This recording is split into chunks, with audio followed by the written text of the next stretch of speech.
Assalamu alaikum, everyone. Can you hear me? Alhamdulillah. And thank you so much for inviting me, because I have enjoyed the company of our dear brother Muhammad Jalal on 2 occasions. And it was inspiring. I found that I always find it's with the company that one keeps, the company that one engages with, that the ideas, the thoughts flow. And I'm now confronted by a wonderful room of young and a few old, but mostly young. Half my age, a quarter my age. And I can only bring to you something that I really have had nothing to do with, which is a long life. I've been very fortunate. I'm now in my 80s. And when you are reaching that point, everything changes. Everything changes. Because you are so close to that point where inna lillahi wa inna ilayhi rajiun, you return. So on this particular topic, may I try to give you a little of my understanding, which has been derived over many, many years. And as Muhammad said when he introduced me, I was the last generation that was educated to serve in the British Empire. The problem was, of course, that at the age of 18, it was 1960, and there wasn't any empire, so I was basically out of a job.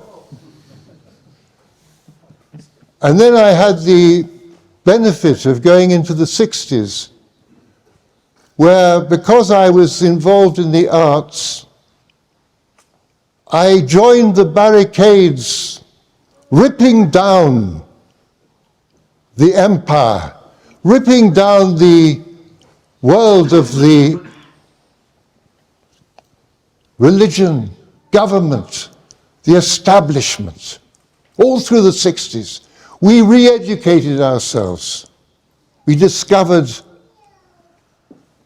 Islam. We discovered the Arabs. We were taught terrible things about the Arabs, but we saw the film of the Battle for Algiers in 1962 when it came out.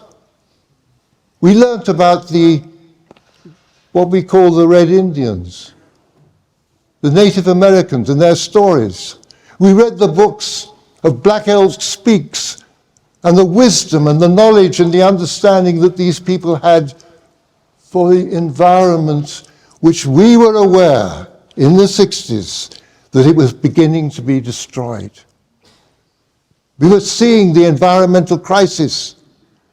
The book that came out, The Silent Spring, that amazing book by Rachel Carson, which saw the beginnings of the destruction of the chemicals which would end up poisoning the earth. So I had quite an interesting introduction. Change. And then when at the end of the 60s I had the great blessing of being introduced into Islam, once again I saw the world from another perspective, and I could see that the destruction of the 60s, the desire for a new world, driven by a horror of what had preceded it, was also without any base. But I want to take you back 500 years, because all of this began with a catastrophic, I put down here the word, cataclysmic. Cataclysmic, I can't find another word which can be bigger than that. There was a cataclysm that happened in this country. And that was a complete change took place. The greatest destruction took place upon a people, upon a culture that had ever been done by its own self.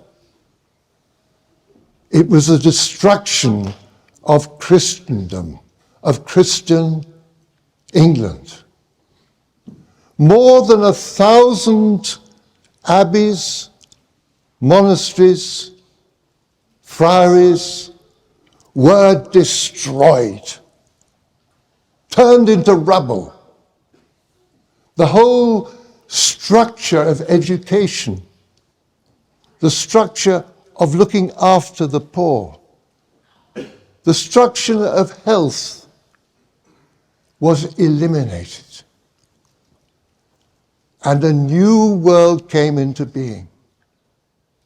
What happened was the most extraordinary thing.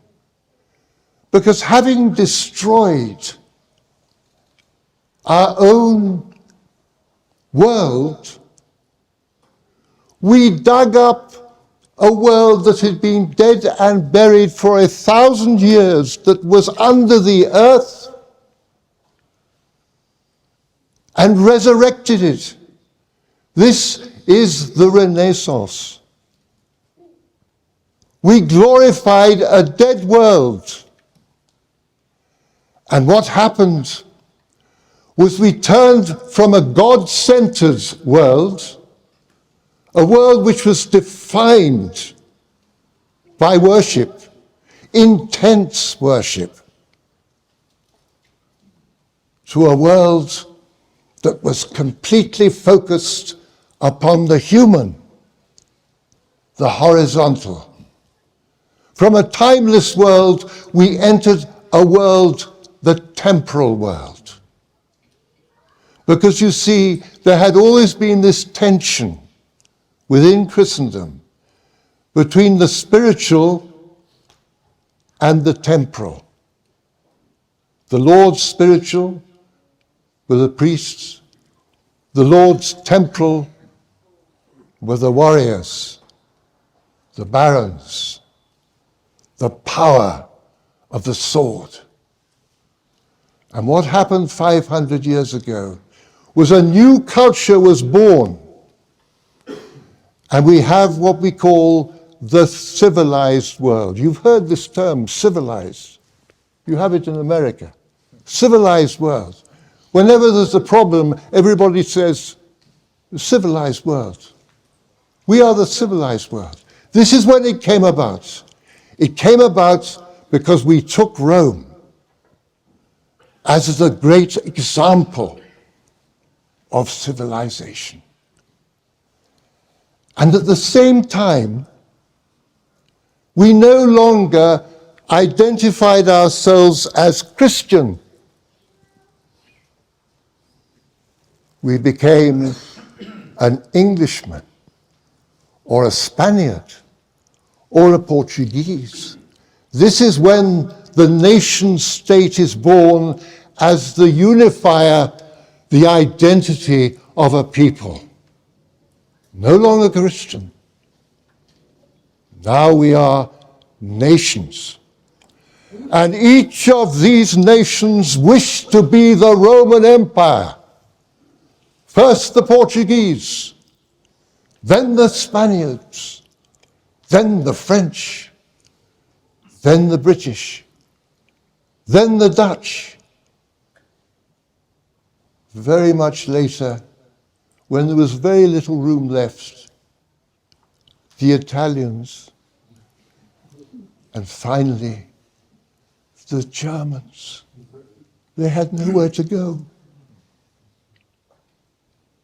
But the horror that they wreaked upon the world in the creation of their great empires because they were the civilized beings. They were civilization bringing to the world of savagery and barbarism and the wilderness,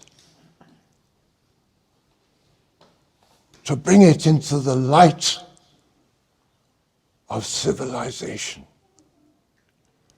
And in the process, we had the whole world dominated by these few European nations, each one growing in power,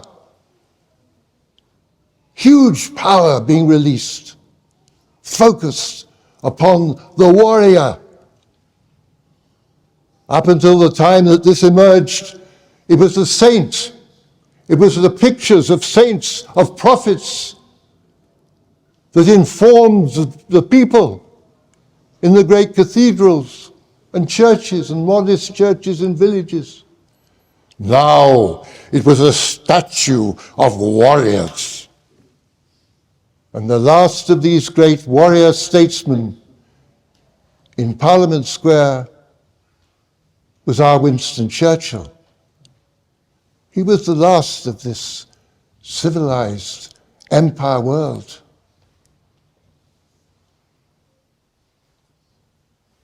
But something else was happening too at this time.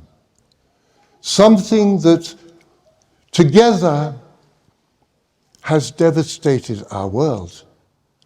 And that is what we call the scientific revolution. Because you see, now we are a people who are temporal.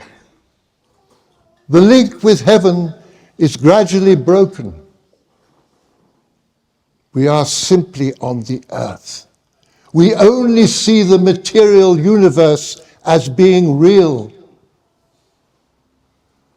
And you get the birth of what first is called the natural philosopher, which then morphs into the modern scientist. And let me just read you. I have to put a little glass of water. My mouth is getting dry. Sorry about this.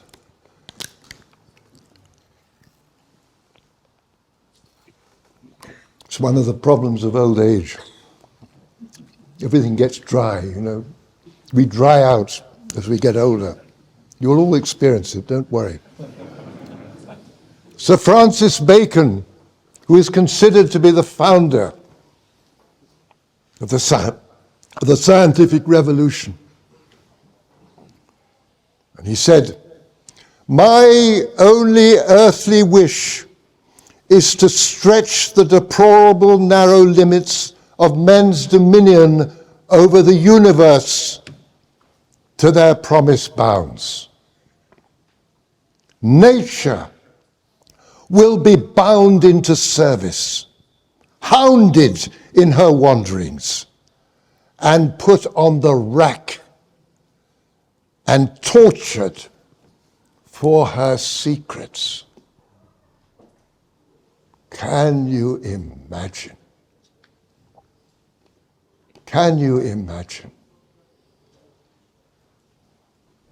So, by the 18th, 19th century, we have what is called the European Enlightenment. The Enlightenment. The philosophers believed that they had knowledge which had surpassed everything that had gone before. They believed that they had the power and that they were creating a new world. And they called it the Enlightenment.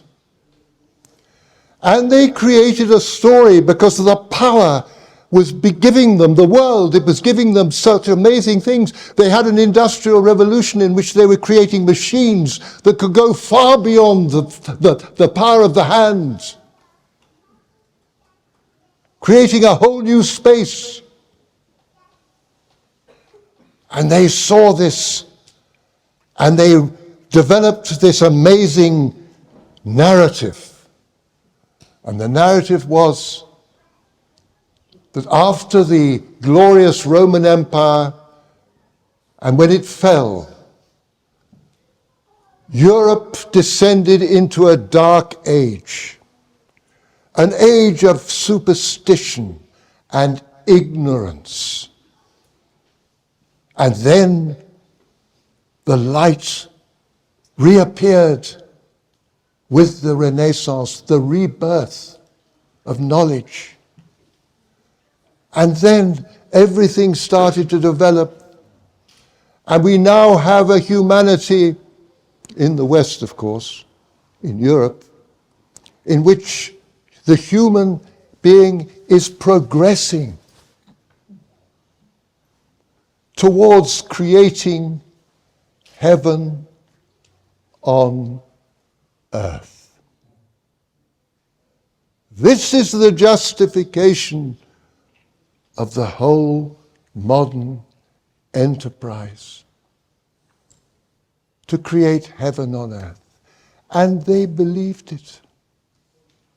They believed that the power that they now had in their hands would lead to them getting rid of disease, getting rid of poverty, creating utopia upon earth. And I now fast forward to our present time, because we know very well, and everyone actually is aware of this, that this promise has proven to be a false promise. It's not true. It's not true. We are living in a nightmare. And the age of crisis, as I understand it, began when I was a child, when modernity reached its point of accelerating power, and the atom bomb was produced. We had stepped over a line where we had produced the capacity for the first time to be able to destroy ourselves and all of existence. And since then, in our laboratories, we have produced warfare, chemical, biological, and in every other sense, that is capable of destroying humanity and everything upon this earth. And the conquest of nature,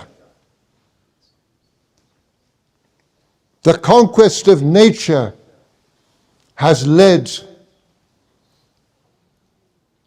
to what we know is global warming. We have actually polluted the rivers, the sea, we've polluted the air, we have destroyed our environment. We are destroying the forests, pandemics are coming out of it because of the relationship and the way we have upset the animal kingdom. We are facing terrible crises. We have financial crisis. The financial system is insane. The wealth that is accumulated in a few hands, the poverty, the fact that most people now have to work so hard just to keep alive. And finally, that which in the 60s we were beginning to bring into existence. Postmodernism, the idea that the only reality is the reality of the individual, and the destruction which modernity has brought about with the family. Because you see, when I was a child, modernity had not yet entered into the moral or the ethical framework. I was brought up as a Christian. The morality I was given as a child when I went to church, and more than 50% of the people of this country went to church, was the same morality, the same fundamental morality that I follow as a Muslim. But gradually, over this period, the morality of modernity has actually taken over. And the final bulwark, the final point of the greatest crime of modernity is the destruction of childhood.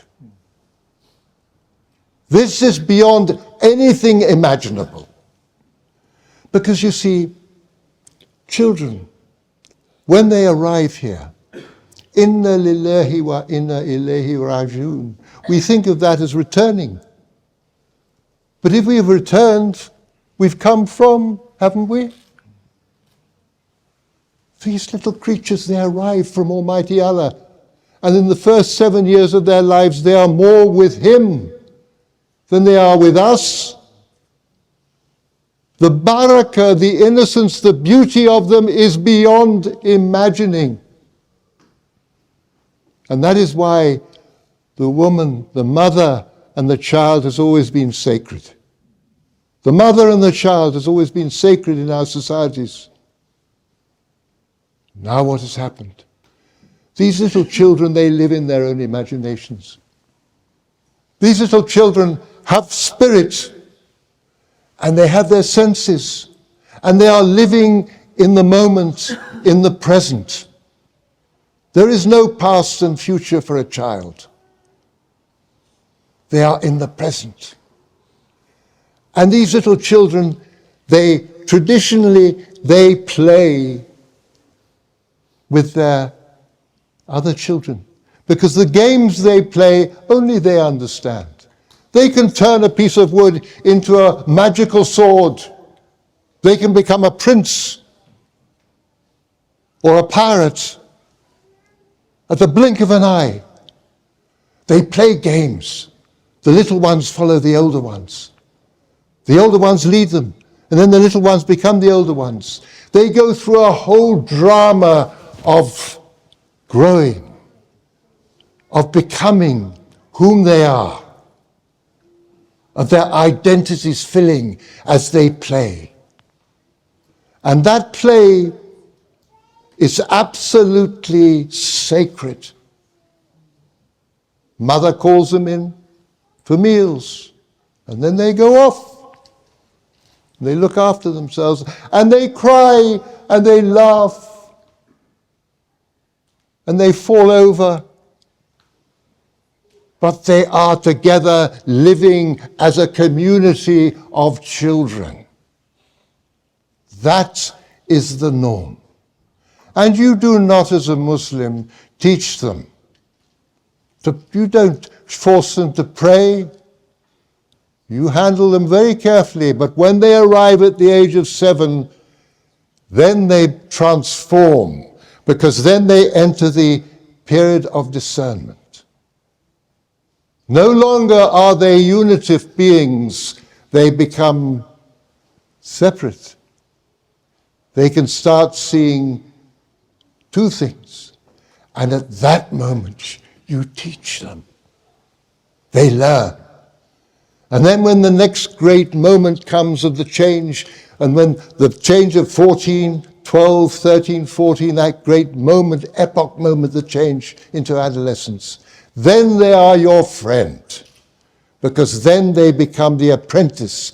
They connect themselves to an adult. They want to become like their uncle. They want to become like their father. And they move through that huge change, that transformation, becoming into adulthood, maturity. But what have we done? What have we done? The modern consumer world has created its own version of childhood. It has created a whole idea of childhood, and it has invaded the children's world, and it has taken it over.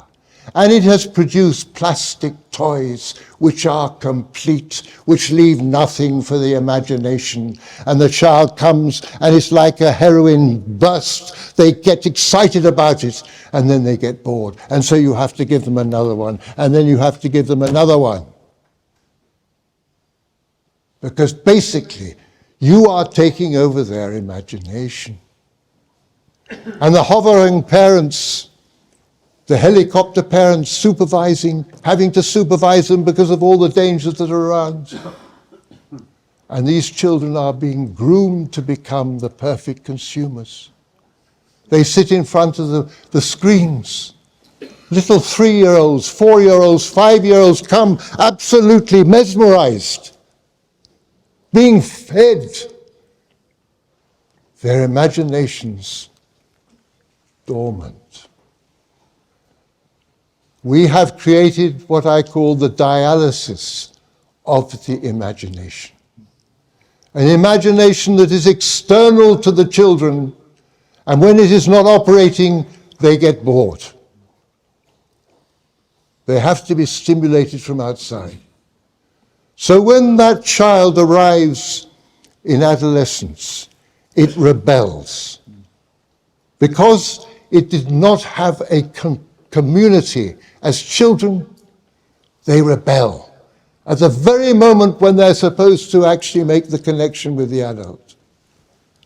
I could go on and on about this because this is the most horrendous situation, and it is one which when people ask me and they say, what can we do? My first thing is reclaim childhood.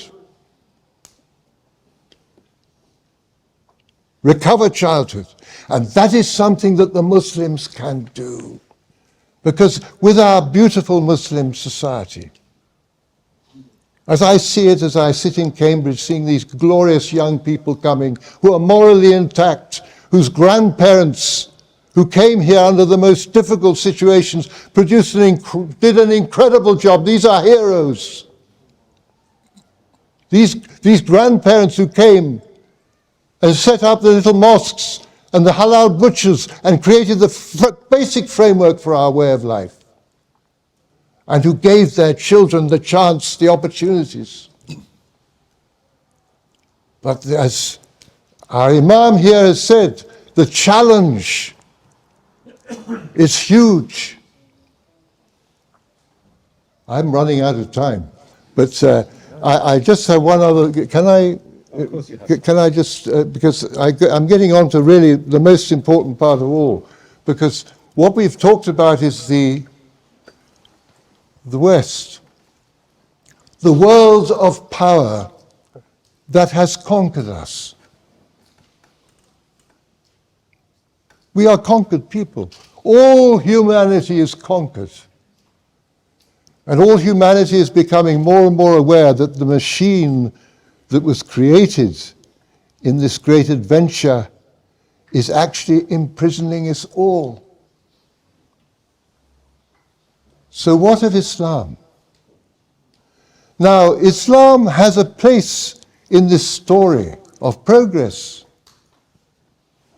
And the story of progress gives Islam a bit part. And that part is that during the dark ages of Europe, Islam had a golden age. And during that golden age, it was full of innovation and science. And it passed this on to the Europeans, which contributed to their rebirth. And then what happened?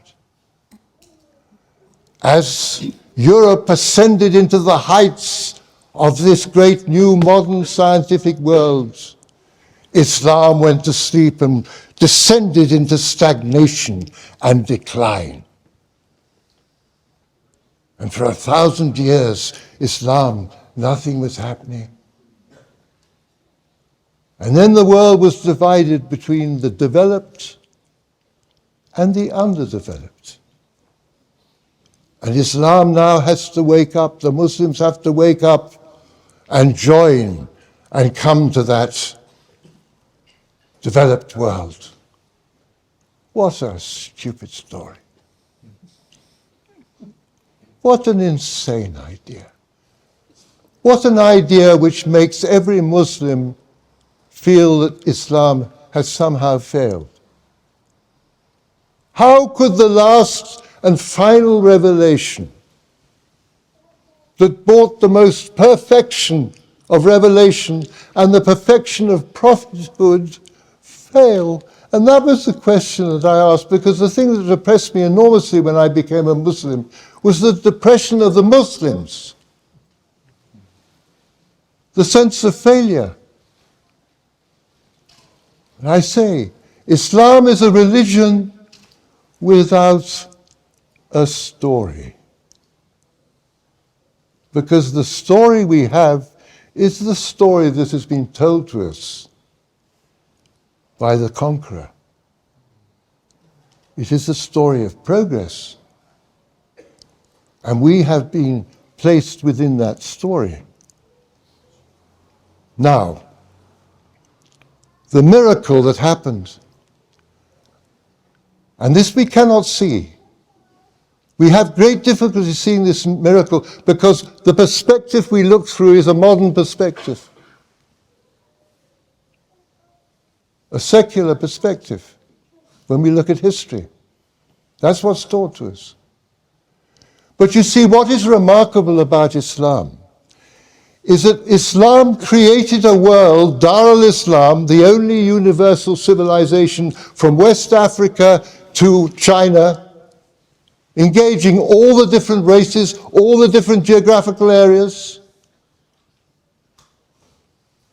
It created a sacred civilization, a civilization in which there was not a break between the sacred and the temporal. It was the sacred that informed the temporal.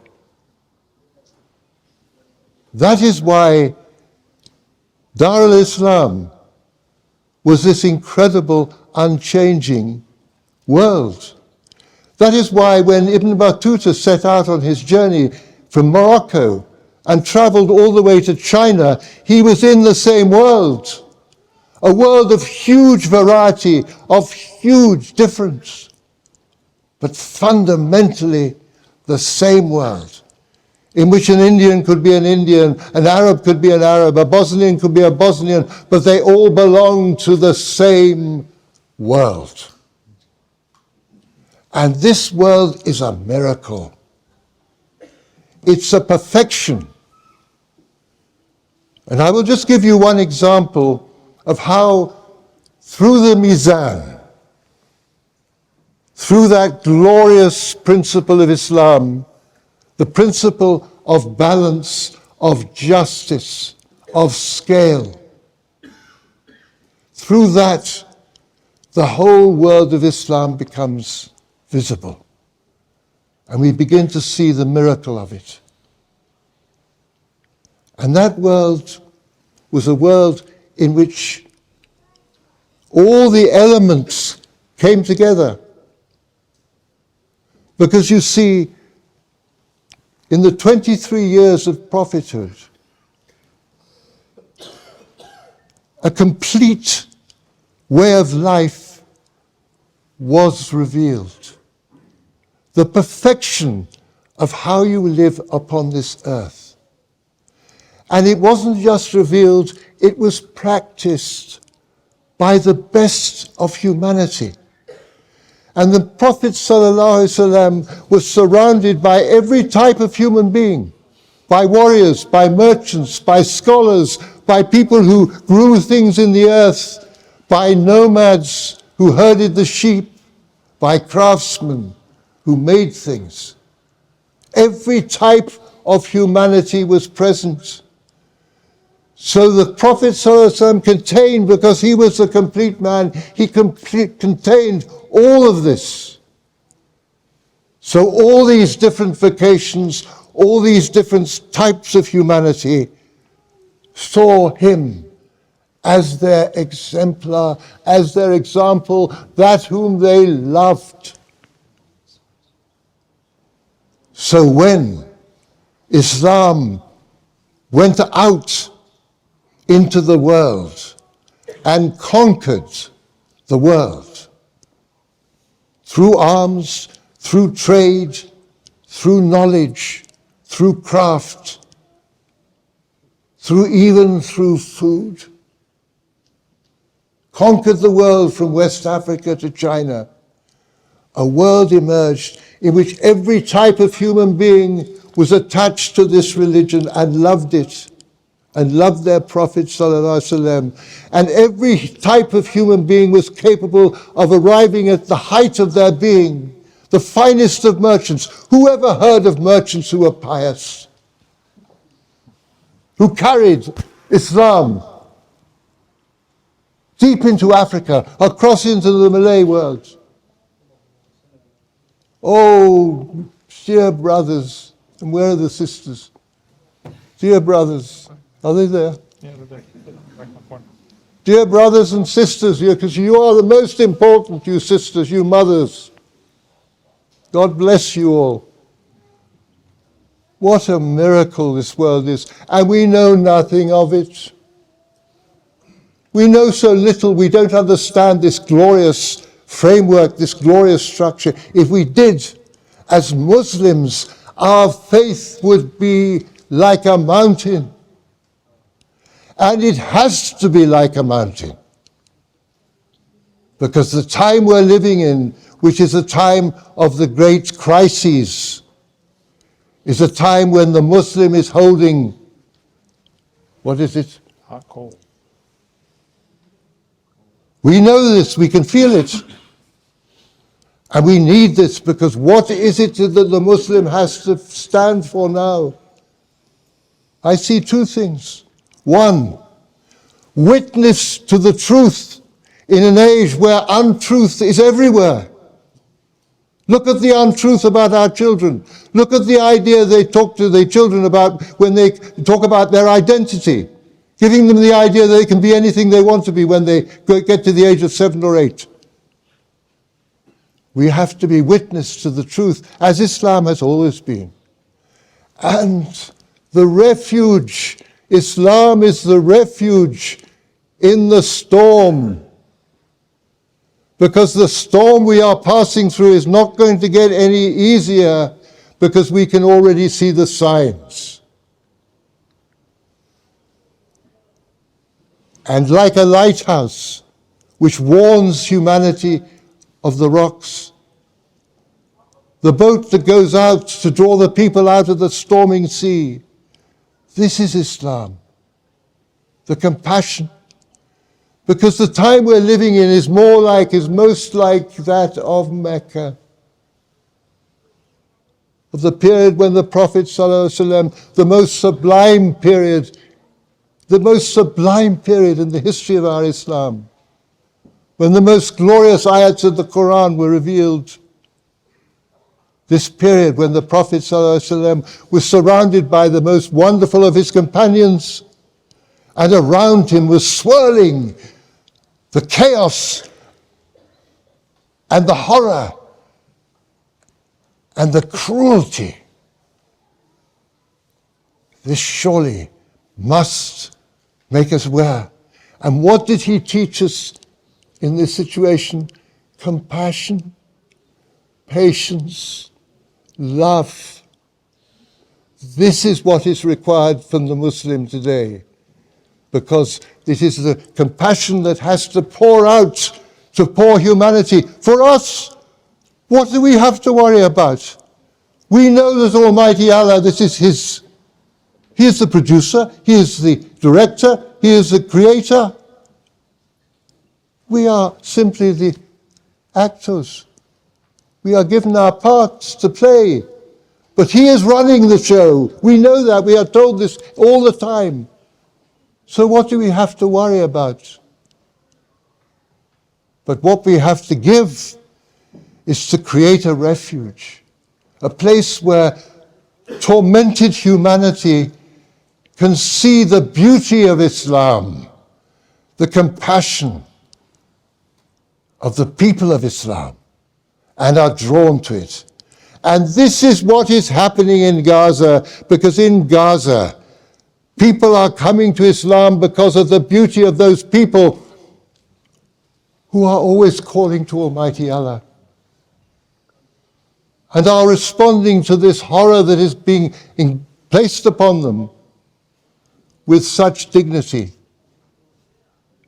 and such beauty.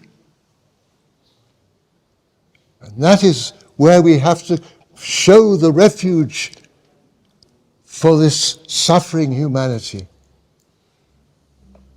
Forgive me, please, for my going on for longer than I should have gone on for, but I'm an old man and I have little time left.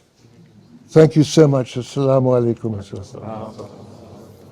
بسم الله الرحمن الرحيم الحمد لله رب العالمين والصلاة والسلام على أشرف الأنبياء والمرسلين نبينا وقدوتنا محمد عليه أفضل الصلاة وأزكى التسليم اللهم علمنا ما ينفعنا وانفعنا بما علمتنا وزدنا علما يا رب العالمين. السلام عليكم ورحمة الله. Everybody, thank you so much for inviting me. UK has been a pleasure, in no small part through the gentleman to my left and my right, and everybody else who I've had the pleasure of meeting so far in these last several days. It truly does feel like this is a momentous time, a time of crisis and a time of tremendous both responsibility and opportunity.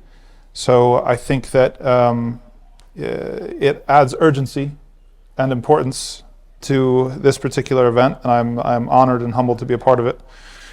When we think about Gaza as being a graveyard for the liberal order, I think one palpable difference that many of us have sensed in the past 6 months is that things are different this time, right? Many of us have been involved in organizing and activism or commentary or scholarship, whether it's for Palestine, for the Muslim world for quite some time, certainly longer than me. I'm a new guy.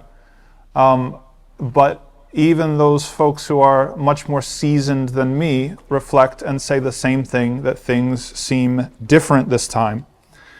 I think one of the key things as to why it feels different this time is that people are waking up and realizing that rather than attempt to infiltrate the current order of things or incrementally shift it or get the right people to the right appointments or sort of gradually shift things through relationships and what I've been calling biryani diplomacy, that we realize that the system was designed to do exactly what it's doing. That this is not the system malfunctioning, this is the system functioning. And that therefore, if we take that seriously in a fundamental way, then we confront the fact very starkly that we need to design something else rather than attempt to commandeer or, I can't use the H word, right, hijack, the current system in a metaphoric, figurative way, of course, the current order of things. The current order of things is founded upon a logic that is genocidal, and therefore we should expect genocides. And we should expect genocides until we stop the current order of things and replace it with a non-genocidal order that is it is founded upon a foundation that is of a genocidal episteme, and that therefore it cannot but produce genocides. And that if we do not design a new system and a new order and a new arrangement on a different episteme, one that is founded upon morality and divine guidance, that we have no business expecting anything else except more genocides. So that is the foundational confrontation of the hour of 2024, of 1445, whatever have you, that we, I think, as a Muslim community have startlingly awoken to this fact that something else must be built.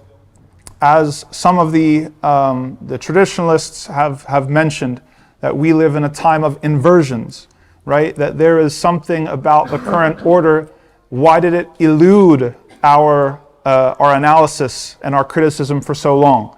What evaded us and escaped us and sort of deceived us to think that this was anything but a genocidal order to the very root? Part of that is through this concept of inversions, that this is the first international order that essentially was built upon deception and trickery and renaming things into very, very oxymoronic ways. That if we look at the so-called international order, and we talk about the supposed nature that this is supposed to stop aggression, we see in fact that it has made aggression more widespread. It has actually concealed and enabled new types of aggression, not just the pre-modern types of aggression where one nation surprise attacks another nation, but rather something more sinister than that, such as the so-called peace process or the so-called two-state solution, which has really been a slow hemorrhaging bleed for decades and decades, which is its own type of aggression that perhaps is an unprecedented type of aggression.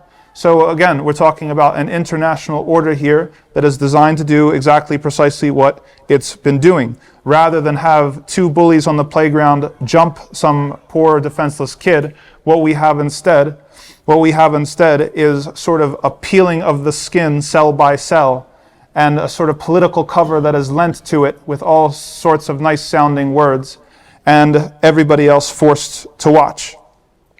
We have new types of barbarism, despite the fact that this post-World War II order was supposed to save us from barbarism.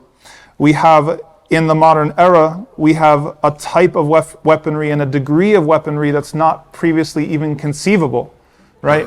We're talking about the difference between someone swinging a sword and someone swinging an axe, and therefore the limit of their violence is the strength of their arm, or the sharpness of their blade, to basically the ability to press a button and to eliminate entire civilizations, or to make boarding schools and eliminate entire ways of thinking about the world. This is a new order of violence. It's a new order of genocide. It's new types of things that haven't been seen before. They are particularly new. They are unfounded and unprecedented before, and yet they are called such things as the international community and the Geneva Conventions and etc., etc., etc. How many people that have directly signed the Geneva Conventions have gone on to break them and get away with it in broad daylight, let alone those who have not even agreed to sign it in the first place? And then, of course, we have the problem of settler colonialism, which brings its relevance to bear with the situation in Gaza, but is a much, much older tale. Again, if the system is designed to produce genocides, then we should not be surprised when we are simply in the latest wave of genocide, one that started perhaps with the wiping out of the indigenous Americans in North America and South America, or even perhaps before that this is to the root a genocidal order, and we should not be surprised when we find genocide being applied hither and thither.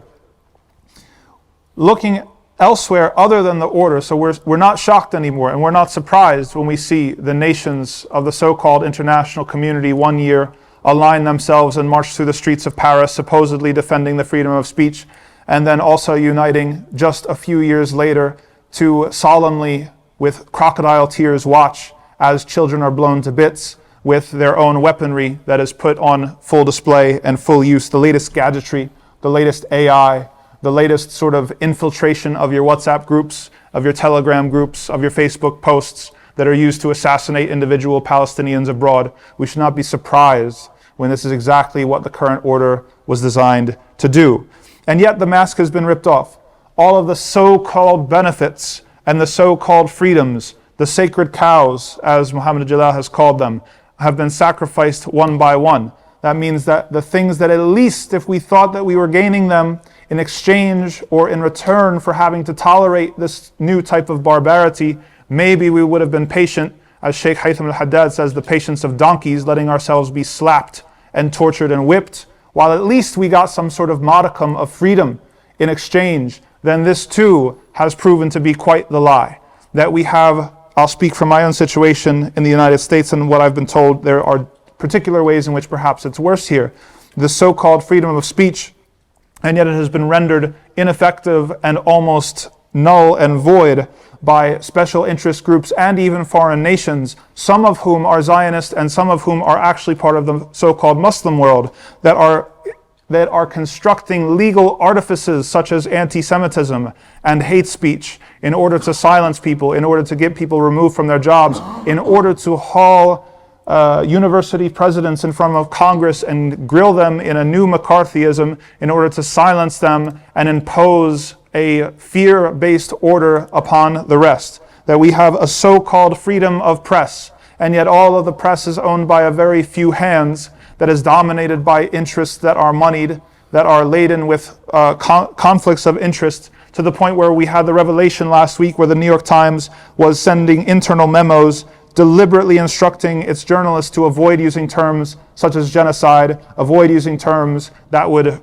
continually show the reality of what is going on, that this is standard practice. What use is the freedom of speech when we have reduced anything that could be, let's say, rationally determined as useful speech is excluded from it? What use is the freedom of press when nothing that we could potentially recognize as a press or as freedom has then taken the place of it? This is its own inversion. It's its own renaming in the shaitanic form of renaming, as when Shaitan, Iblis himself, approached Adam and he renamed the tree and told him, look Adam, all you have to do to eat from this tree, you know why you're forbidden from this tree? It's because really it's going to give you eternal life.